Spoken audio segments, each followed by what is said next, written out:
Assalamualaikum warahmatullahi wabarakatuh. Selamat pagi anak-anak. Bagaimana kabar kalian hari ini? Alhamdulillah, semoga selalu diberi kesehatan oleh Allah Subhanahu wa taala.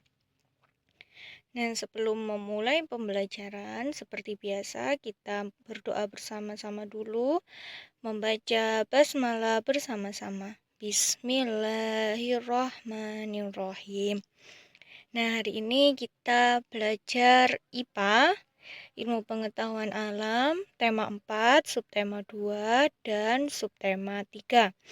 Kalian siapkan buku paket pena 4B, kalian buka halaman 26, 33, 50, 55, sampai 56.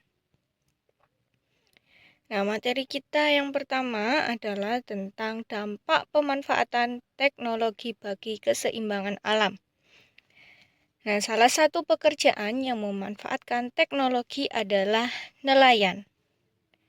Nah, para nelayan menggunakan kapal bermesin yang dilengkapi dengan GPS, Global Positioning System, untuk melacak keberadaan ikan. Nah, untuk meningkatkan hasil tangkapannya, ada nelayan yang menggunakan bom ikan dan pukat harimau.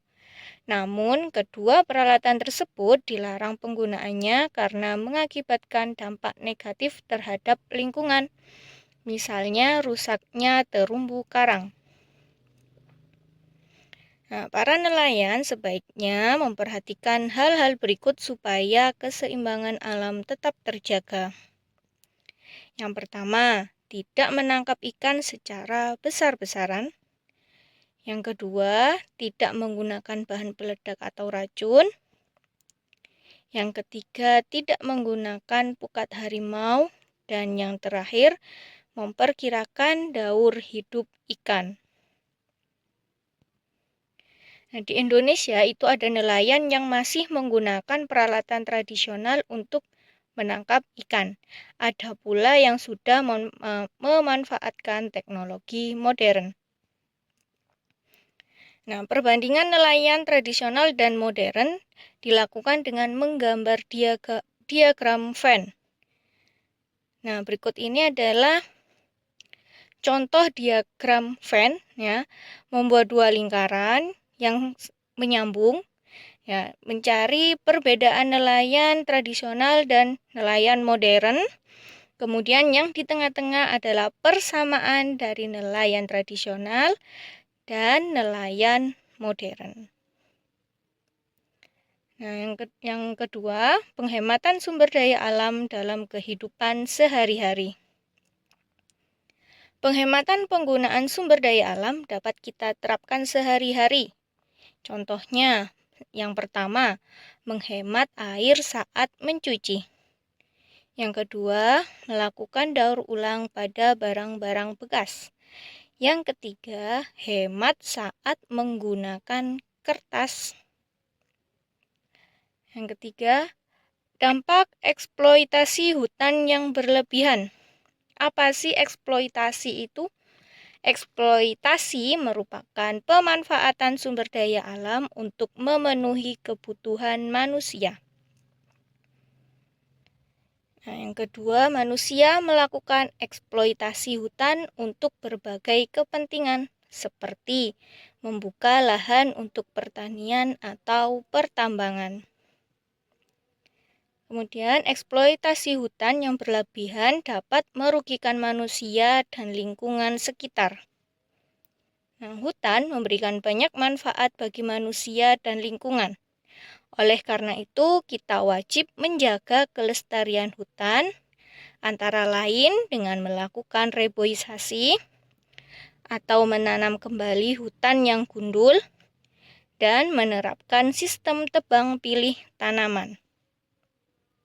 Nah, berikut beberapa contoh akibat eksploitasi hutan yang berlebihan. Yang pertama, berkurangnya ketersediaan oksigen di muka bumi. Yang kedua, meningkatnya suhu permukaan bumi menjadi lebih panas atau global warming. Yang ketiga, rawan terjadi bencana alam seperti tanah longsor dan banjir. Yang keempat, berkurangnya sumber makanan dan hilangnya habitat hewan. Nah, yang terakhir, yang keempat, pengelolaan sampah dan barang-barang bekas. Nah, benda di sekitar kita yang sudah tidak berfungsi atau tidak terpakai tentu akan menjadi barang bekas. Saat ini, banyak cara untuk memanfaatkan barang-barang bekas atau sampah menjadi barang yang berguna. Barang-barang bekas dan sampah dapat diolah dengan cara 4R, yaitu reuse, reduce, recycle, dan replace. Peran 4R bertujuan untuk mengurangi barang-barang bekas dan sampah dari aktivitas manusia. Nah, sampai di sini materi kita hari ini. Tugas kalian adalah mengerjakan Pupena 4B halaman 27, ayo berlatih. Di situ ada 3 soal. Ya, dikerjakan di buku tulis tema 4. Jangan lupa mengerjakannya menggunakan ballpoint. Nah, sebelum mengakhiri pembelajaran kita kali ini, marilah kita membaca hamdalah terlebih dahulu. Alhamdulillahirabbil alamin. Nah, terima kasih anak-anak, semangat belajar dari rumah ya. Dan jangan lupa berdoa supaya pandemi ini segera berakhir. Wassalamualaikum warahmatullahi wabarakatuh.